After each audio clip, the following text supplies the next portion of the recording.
시장을 섭렵한 내로라는 베테랑에게 한 수 배워보는 시간, 신의 한 수 시간입니다. 자, 오늘은 MTNW 김동석 어드바이저와 함께하겠습니다. 위원님 어서 오세요. 네, 안녕하세요. 위원님께서 시장 아직 하락세 끝난 거 아니다. 하락 전망을 해주신 것이 참 기억이 나는데 정말 시장이 그 모습을 똑같이 보여주고 있습니다. 어디까지 시장은 바닥을 확인하려 할까요? 일단 간밤 뉴욕 증시는 반등에 성공한 가운데 우리 증시는 오늘 또 속절없이 밀리고 있습니다. 바닥은 아직 아니겠죠? 위원님, 오늘 시장 전반적으로 진단 내려주시죠. 일단 미국 시장 먼저 좀 말씀드리면 미국 시장이 상승한 거에 대해서 시장이 말이 좀 많아요. 왜냐하면 아무 재료가 없죠. 미국 시장이 상승을 한 것이 이제 반등이냐 아니면은 이 자리가 저점이냐 바닥이냐 이런 얘기가 좀 있었는데 시장에서는 이제 반등으로 많이 해석을 합니다. 근데 이번 하락장에서 반등이 한 2% 정도 반등한 게 10번 정도 있었죠. 10번 정도 있으면 10번이 다 반등을 하고 다 되돌려버리는 그런 상황이 있었습니다. 근데 이제 미국 시장은 아시겠지만 지금 7월에 금리 인상이 또 관전 포인트가 되고 있거든요. 0.75% 정도의 자이언트 스텝을 할 확률이 높은데 저는 지난번에 아마 1% 정도를 하는 게 좋겠다라는 얘기를 아마 제가 해드렸던 것 같아요. 근데 연준이 그 인플레이션에 대해서 작년 8, 9월만까지만 해도 인플레이션 별거 아니다라고 얘기했다가 이제는 인플레이션 너무 과하다 이런 얘기를 하고 있는 상황의 모습이 나오고 있어요. 결국 인플레이션이라는 것이 어느 정도 끝나기 전까지는 이제 이 바닥이라는 용어는 써서는 안 될 거라고 생각합니다. 지난번 아마 3월 소비자 물가 지수를 보면서 연준이 정점을 찍은 것 같다 이런 얘기를 했지만 결국 5월 소비자 물가 지수는 그 정점을 돌파해버리는 상황이 나와버렸다는 거죠. 그러니까 결론적으로 연준이 계속 시장에 보내는 시그널이 정확하지 않은 거죠. 그래서 연준은 아마도 지금 시장에서 상당히 신뢰를 잃어가고 있는 상황이죠. 그 신뢰를 잃어가는 상황 속에서 나오는 것은 뭐냐면 0.75% 정도를 약 2번 정도의 금리 인상은 있어야 되지 않느냐 얘기가 굉장히 많이 나오고 있는데요. 저는 사실 연준이 완전 실수를 했다고 봐요. 그러니까 지난번에 처음 금리 인상할 때 한 1%를 하고 그 다음에 지금 두 번째 할 때 0.75를 하고 그 다음에 지난 6월에 할 때 0.5% 하고 이런 식으로 갔다면 시장이 오히려 연준을 신뢰했을 확률이 높았을 거예요. 근데 지금 0.25하고 0.5하고 0.75 하기 때문에 시장에서는 0.75를 할까 1%를 할까에 대한 우려가 있을 수 있어요. 1%를 정말 할까에 대한 우려가 있을 수 있는데 만약에 6월에 나온 소비자 물가 지수가 9를 찍어버리면 0.75 갖고 안 된다라는 생각을 갖기 시작할 수 있다는 거죠. 그렇기 때문에 미국 시장은 지금 하락한 게 한 2주간 주가가 많이 빠져서 일시적으로 반발 매수가 시장에 진입됐고 그로 인해서 반등이 이루어진 게 아닐까라는 생각을 굉장히 많이 하는 걸로 지금 판단하고 있어요. 그럼 연준은 지금 재료가 없는데 이렇게 올라왔기 때문에 이제 반등이 추가로 더 될 건지 안 될까의 생각을 굉장히 많이 할 거잖아요. 일반적으로 하락할 때 반등이 들어오면요. 저점이 만들어지지 않았을 때는 다시 그 상승분을 메워주는 그런 흐름이 나오게 되어 있어요. 그래서 오늘 밤에 미국장의 모습을 봐야 되는데 미국장에서 지금 나올 수 있는 이슈가 거의 없어요. 있다면 제롬 파월이 상하원의 증인으로 출석하게 되는데 거기서 현재의 상황에 대해서 아마 설명하는 시간이 있을 것 같아요. 그때 이 제롬 파월이 어떤 뷰를 시장에 전할까? 아마 비득이적 발언을 할 것 같아요. 인플레이션을 잡기 위해서 최선을 다할 거다. 이런 얘기를 하면서 그래도 경제는 침체 안 할 거다. 이런 식으로 얘기할 건데 사실은 시장은 경제 침체가 시작됐다라는 얘기가 굉장히 많죠. 벤 버네키 회장 같은 경우에도 경제 침체가 앞으로 1, 2년간 지속될 수 있는 상황이 있다라는 얘기를 하고 있어요. 그래서 경기 침체되는 우려가 시장에 있는데 이거에 대해서 아마 제롬 파월은 아니다라는 식으로 얘기를 할 확률이 높고 그것이 또 시장의 분위기를 반전시키기 위한 노력을 하겠죠. 그러나 분명한 것은 뭐냐면 인플레이션이 꺾이지 않는 한은 방향이 없다. 특히 이 인플레이션이요. 원래 목표치가 2%였단 말이에요. 2%의 4배인 거의 8%, 9%에 가고 있는데 이게 웬만큼 내려가진 답이 없다는 거죠. 결국 시장의 바닥을 확인하기 위해서는 정점을 찍고 최소한 3개월 동안 추세적 하락 국면의 모습이 나타나야만이 어쩌면 지수의 바닥을 나타내는 모습이 나올 수 있다. 그렇다 그러면 지금 정점이 언제인지를 확인해야 되겠죠. 6월 달일 건지 아니면은 6월 소비자 물가 발표 7월 달일 건지 아니면 7월 이후 8, 9월일 건지 그건 봐야 되는 거예요. 그러니까 결국 9월 정도까지는 실제로 바닥이 형성이 안 될 확률이 높죠. 그러니까 주가 반등 시는 결국 미국 시장이나 우리나라 시장이나 물량을 축소할 수 있는 절호의 찬스로 보는 게 맞지. 이거를 새로운 반발 매수에 의해서 바닥을 짚고 주가를 고점으로 뛰어 날아갈 거다라는 생각은 하지 말아야 돼요. 특히 우리나라하고 미국하고 이제 금리 인상이 7월 달에 같이 될 거란 말이에요. 우리나라 같은 경우는 금리 인상이 어떻게 나오냐면 지금 빅스텝 가능성이 굉장히 나오고 있어요. 그러니까 지금 우리나라 한은에서도 인플레이션 잡기 전까지는 금리 인상을 하겠다는 얘기를 하거든요. 근데 이제 문제는 뭐냐면 미국과 우리나라 금리 차가 형성이 됐기 때문에 이 금리 차가 별로 없어요. 그런 상황이라 그러면 지금 국내장도 계속해서 흔들릴 수밖에 없는 소지가 크지 않냐 이런 생각을 한번 해봐야 될 것 같습니다. 기술적으로 미국 시장을 좀 보면요. 어저께 낙폭을 줄였어요. 어제 낙폭을 줄였는데 이 60월선까지는 와야 될 거예요. 일단 거기가 아마 진짜로 뭔가 우리가 이제 시장을 보시는 분 입장에서는 뭔가 바닥이 있느냐 없느냐 이걸 뭐 확인하는 상황이 될 거예요. 이제 과거사를 한번 쭉 가볼게요. 과거사를 쭉 보시면 여기 파란색 선이 60월선이에요. 그렇죠? 월선으로 보시면 여기 2016년에 그 근처에서 바닥이 됐었고요. 그 다음에 요때 한번 있었죠. 여기 코로나입니다. 코로나. 그리고 지금 세 번째예요. 그렇죠? 또 세 번째는 지지를 못하는 경우가 굉장히 많은데 어쨌든 지금 상황에서는 지지력이 없어요. 올라오고 있는 어떤 뭐 기준선이 지지력으로 보여줬는지는 모르겠지만 의미가 없다.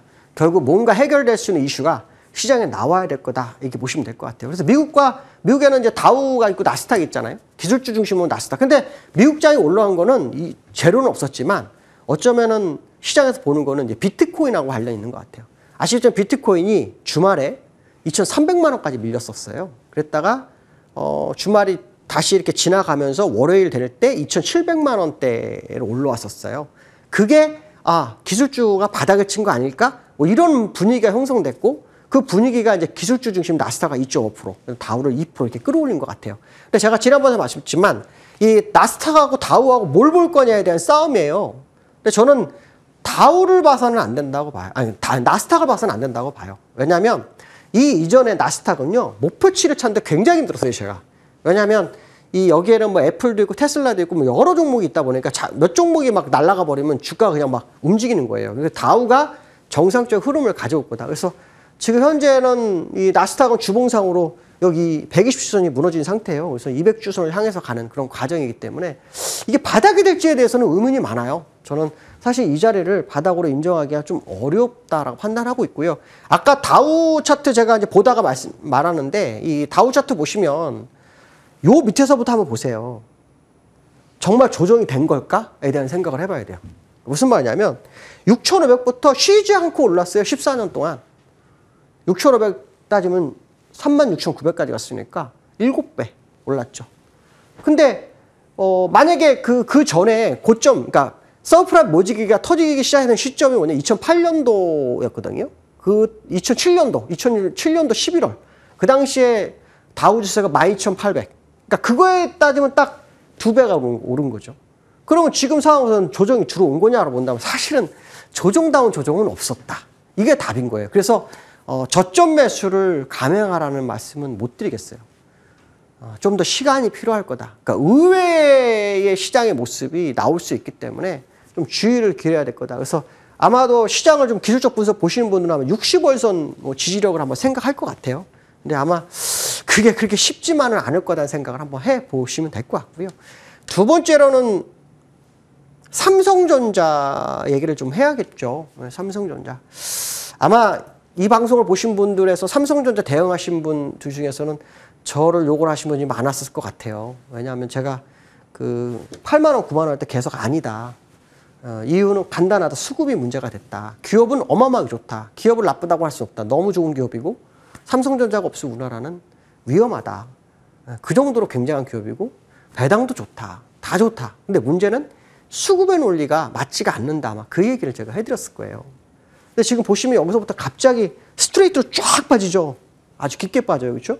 근데 여기가 외국인들이요. 한번 수급을 보시면 거의 매일 300만 주, 400만 주, 500만 주 파는 거예요. 계속. 거기다 프로그램 매도까지 해갖고 하루에 뭐 기본 최하가 700만 주 계속 팔고 내려오고 있어요.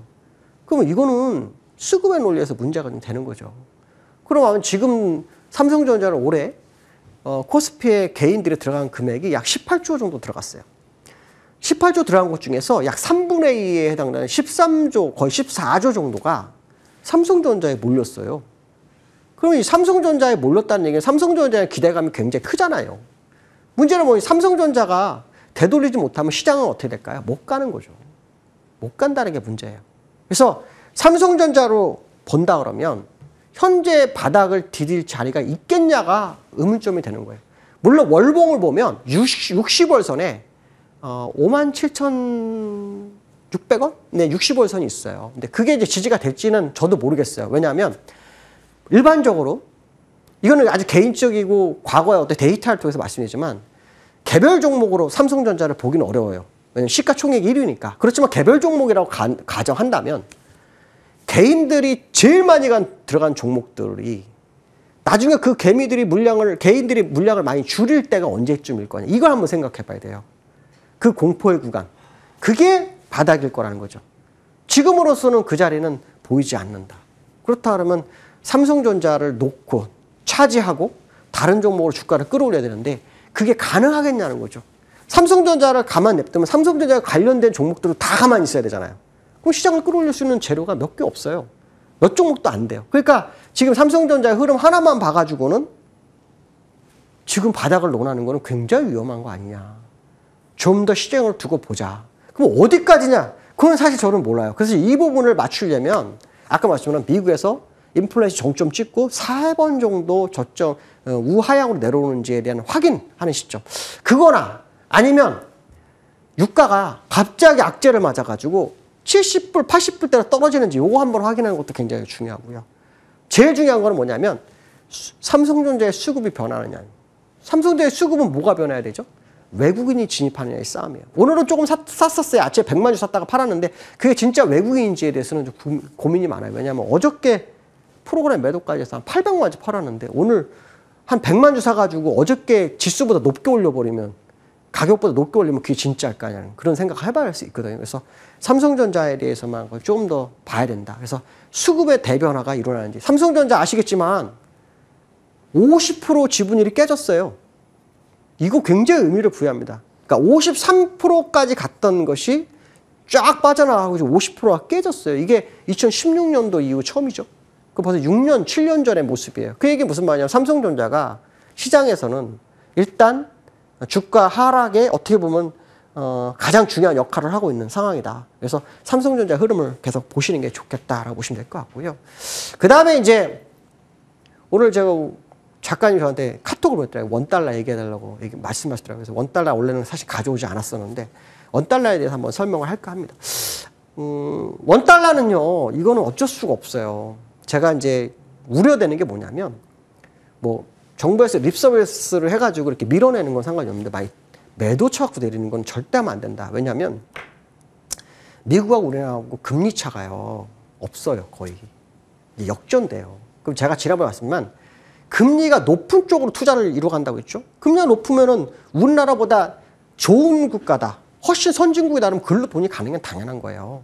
근데 그거를 인정을 안 하려고 그래. 우리 한국은행에서도 뭐 금리가 역전돼도 외화유치 별거 없을 것 같아. 절대 그렇지 않아요. 지금 왜 환율이 올라갈까요? 외국인이 팔아서 그 돈이 나가는 거예요. 그러면 실제로 여기서 눌러줬어요? 그럼 외국인 입장에서 땡큐가 되는 거예요. 조금이라도 낮은 가격에서 환전해서 나갈 수 있는 거니까요.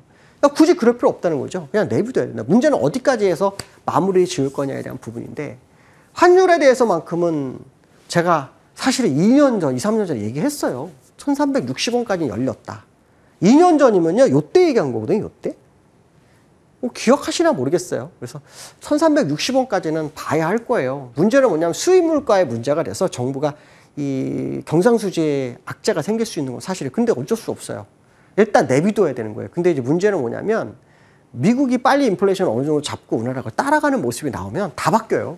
근데 이게 어느 순간에 바뀔지는 저도 굉장히 지금부터 초미의 관심사거든요.